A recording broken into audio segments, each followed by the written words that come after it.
I often wonder how newcomers to a Pesach Seder understand the Haggadah, the book that we read at the Passover Seder. Those of us who have grown up year after year sitting round the table and celebrating Pesach take this oddly structured book for granted in some ways. Perhaps that's because there are elements that embed themselves in our memory from year to year.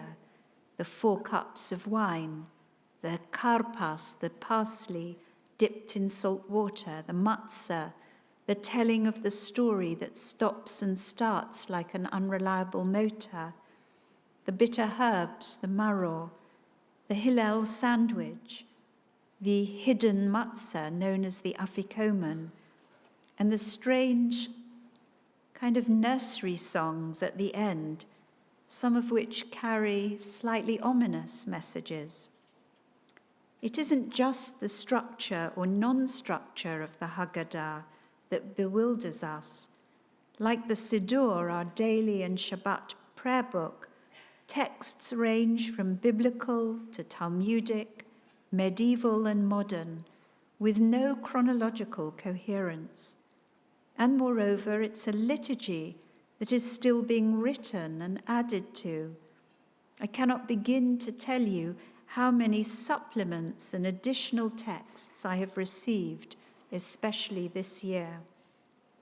So each year, I struggle to make sense of the structure of this book, the Haggadah, and I waver between saying to myself, it doesn't matter that the Haggadah has no order to it, a paradoxical thing to say about the Seder, because the word, after all, means order. And on the other hand, the need to impose a narrative or thematic order on this carbuncular book. So let's see what we can make of the Haggadah for a few moments, and bear with me as I share with you my own little theory about how the Haggadah is structured.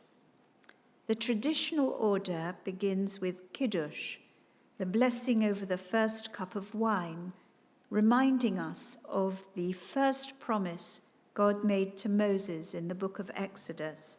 I will bring you out from under the burdens of the Egyptians. There will be 3 more cups of wine and 3 more promises of liberation. Contemporary progressive Haggadot also associate each cup with individuals whose acts of faith and courage hastened liberation. The midwives, Shifra and Puah, the mother and sister of Moses, Yocheved and Miriam, Moses and Aaron, and the Hebrew slaves who declared their trust in God. And there's a 5th cup of wine, the cup of Elijah, a symbol not of past deliverance, but of future redemption and hope. Next comes the washing of hands, Ortzah, and no blessing is recited here as we pour water over our hands to prepare ourselves for the service and for handling food. This washing reminds us of the gathering of the waters of creation, of how Moses is saved by water, of how Miriam's well accompanied the Israelites on their journey through the desert, and it symbolizes the pouring out of God's Spirit and, of course, the crossing of the Sea of Reeds.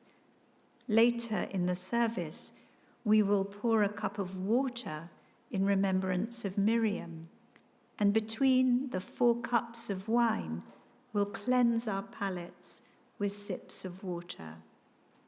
The 3rd step is the karpas, a kind of hors d'oeuvre, usually in the form of parsley or another green vegetable.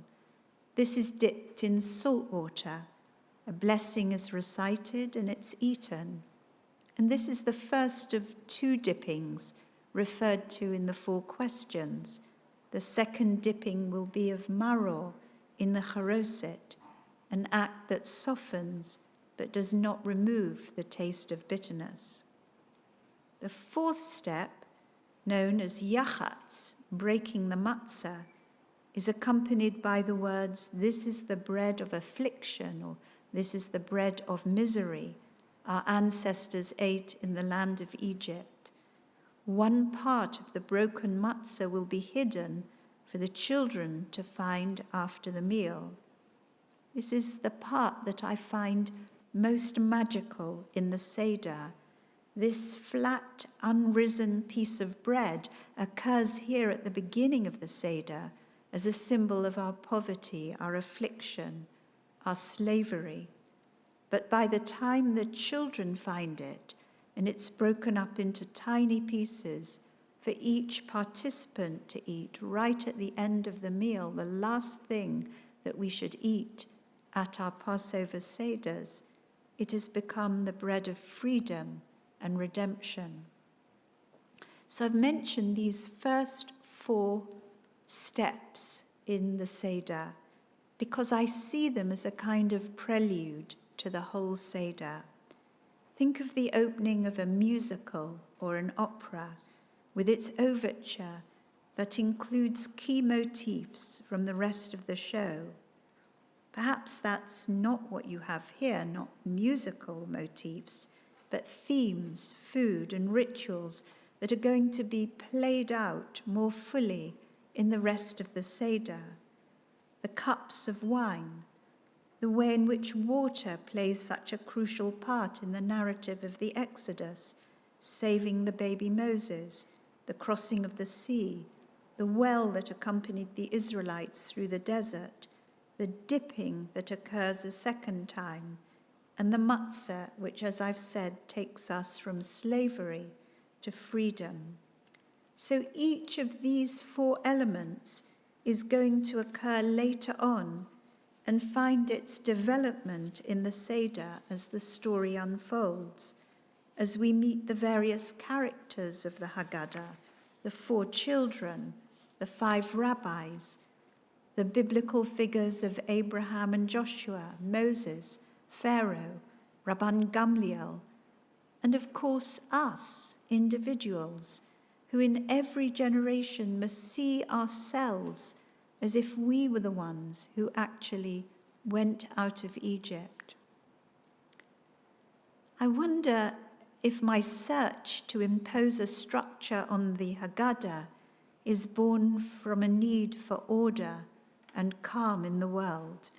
It provides a parameter, a framework, which defines and limits the scope of the Seder. It gives me a sense of control. I know how this will begin and end. I know what to expect.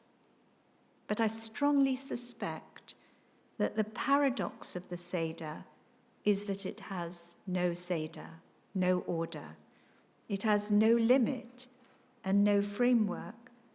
It's not defined by the past, by a story that may or may not have occurred more than 3,000 years ago. It doesn't really progress from slavery to freedom because we are constantly being reminded that our lives are not a progression towards some ideal future, but fluctuate wildly between war and peace, progress and regression, turbulence and tranquility, and everything in between. The Haggadah addresses us here and now in the present more than any other liturgy in our tradition. Structure or no structure, its power and brilliance is that it is timeless and provides what the Talmud calls an aspaklaria, a window, a prism, a mirror, a glass, through which at this time of the year and at this unique festival, which we'll be celebrating on Monday night, darkness can be dispelled and we can see things in a new light.